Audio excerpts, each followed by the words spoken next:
এখানে আমরা chief minister rubber mission চালু করেছি। বন্ধুগণ, আগামী দিন যে কথাটা আমি বলার চেষ্টা করছি, প্রধানমন্ত্রীকে যদি আমরা শক্তিশালী করতে পারি, আমাদের এই দেশ যেভাবে এখন G20-তে আমরা দেখতে পেয়েছি আমাদের ভারত এখন কোন জায়গায় আছে, আমাদের মাননীয় প্রধানমন্ত্রীজিকে অবশ্যই শক্তিশালী করতে হবে। তবেই আমাদের দেশকে একদম আমাদের সুরক্ষার দিকে উনি আমাদের সুরক্ষিত রাখবেন। একদিকে আমাদের আর্থসামাজিক উন্নয়ন আমাদের ঠিকভাবে হওয়ার জন্য সেই ব্যবস্থা করবেন। আপনারা জানেন যে ভারতবর্ষের এখন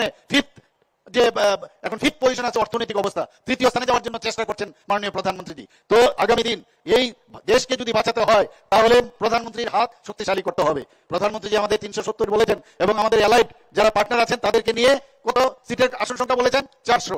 আমি বন্ধুগণ যখন 27 তারিখ এবং 28 তারিখ এখানে পশ্চিম আসনে আমাদের মাননীয় বিপ্লব কুমার দেবের হয়ে আমরা যখন নমিনেশন দাখিল করতে যাই এবং 28 তারিখ আমাদের মহারানী কৃতি সিং দেববর্মা মহোদয়কে নিয়ে যায়, প্রচুর পরিমাণে মানুষ, প্রায় 40 থেকে 50,000 লোক দুটো স্থানে সেই যে আমাদের র্যালি করেছি সেখানে আমরা দেখেছি মানুষ মানে চারিদিক থেকে আমাদের সাথে এই প্রসেশনে ছিল। এবং আমি আশা করি যেরকম ভাবে চারিদিকে আমি কালকেও যখন ধর্মনগরে গেছি, মানুষ ভারতীয় জনতা পার্টির উপর আস্থা আছে, মোদীজির উপর আস্থা আছে এবং এই ডাবল ইঞ্জিন সরকারের উপর আস্থা আছে। এখানে যারাই উপস্থিত আছেন আমি আপনাদের কাছে একটা আবেদন রাখবো যে আমাদের যে 19 আমাদের এপ্রিলে যে পশ্চিম আসনের যে ইলেকশন, আপনারা সকাল সকাল গিয়ে এবং পদ্ম চিহ্নে আপনারা ভোট দেবেন এবং বিপুল ভোটে আমাদের যে প্রার্থী এই পশ্চিম আসনের উনাকে আমাদের বিপ্লব কুমার দেবজিকে আপনারা জয়যুক্ত করবেন। এবং যারা এখানে 26 এপ্রিল যারা পূর্ব আসনে আছেন তাদেরকে আমি আপনাদের মাধ্যমে এবং আমাদের যারা এখানে মিডিয়া পার্সনরা আছেন তাদের মাধ্যমে আমি আবেদন করবো, মানে যে পার্সেন্টেজ আমরা ভোট পেয়েছি তার থেকে অধিক পার্সেন্টেজে আমরা যেন জিততে পারি সেই কাজটা আপনারা করবেন।